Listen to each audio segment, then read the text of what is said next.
Hi, Pop-Tarts, back for the Quarantine Read Aloud series, chapter book edition. Today, we will be reading chapters 11 and 12 of Lauren Tarshis' I Survived the Sinking of the Titanic, 1912.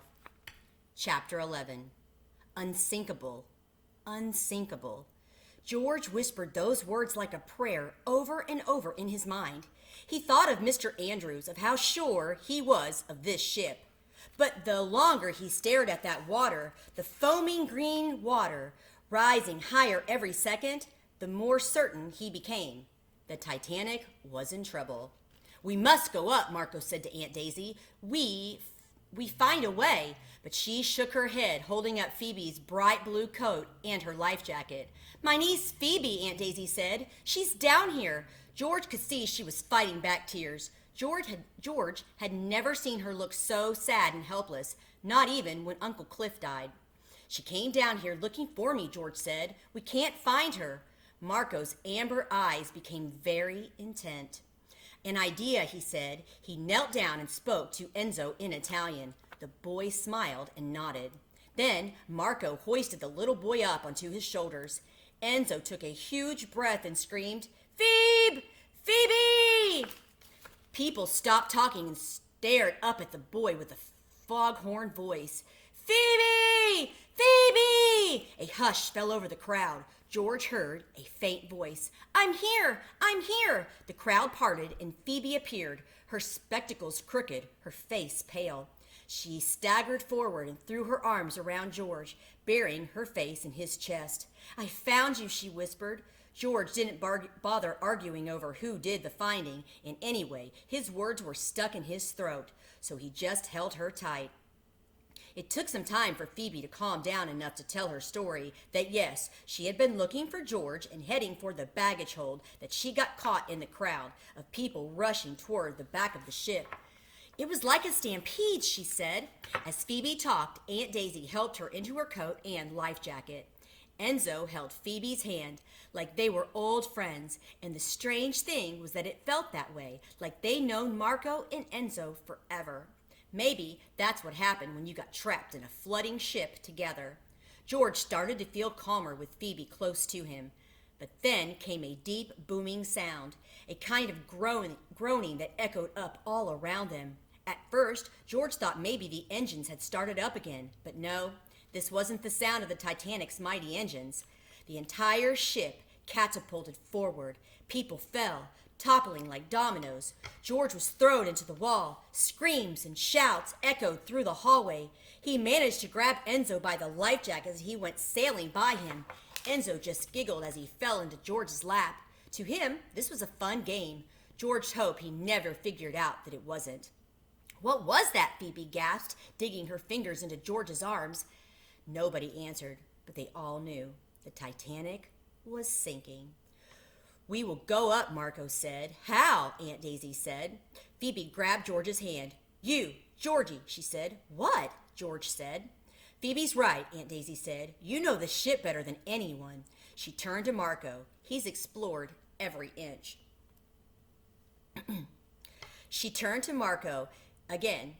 "He's explored every inch." George couldn't believe it. They were counting on him. But what if he had made a mistake? What if they all got lost? "You can do it," Phoebe whispered. And so George closed his eyes, picturing Mr. Andrews' blueprints in his mind, and he remembered the escape ladders. He remembered what Mr. Andrews had told him. The ladders are in the stoker's quarters, and they run up 3 decks. He pointed toward the front of the ship. "This way," he said. Chapter 12. There was no crowd here, just abandoned trunks and suitcases, and water. It was seeping into the hallway from under the doors of some of the cabins. No wonder those people were trying to push their way upstairs. They'd probably known right away that the ship was in trouble and the bottom decks were flooding. The door to the stoker's quarters was locked. Marco handed Enzo over to George and rammed the door with his shoulder, breaking the lock. George rushed inside and went to the back wall. And there it was, a ladder bolted to the wall, just like Mr. Andrews said it would be. It came through the floor and shot straight up through the opening in a ceiling. George almost laughed with relief. "Bravo, George," Marco said. "Bravo, Giorgio," Enzo said, clapping. George hopped onto the ladder with Phoebe and Aunt Daisy at his heels. George was worried about Enzo, but the little guy scrambled like a monkey right ahead of Marco. They came up in a small dining room meant for crew members, and then George led everyone down a long second-class corridor, up the grand staircase, and finally out into the crowded boat deck.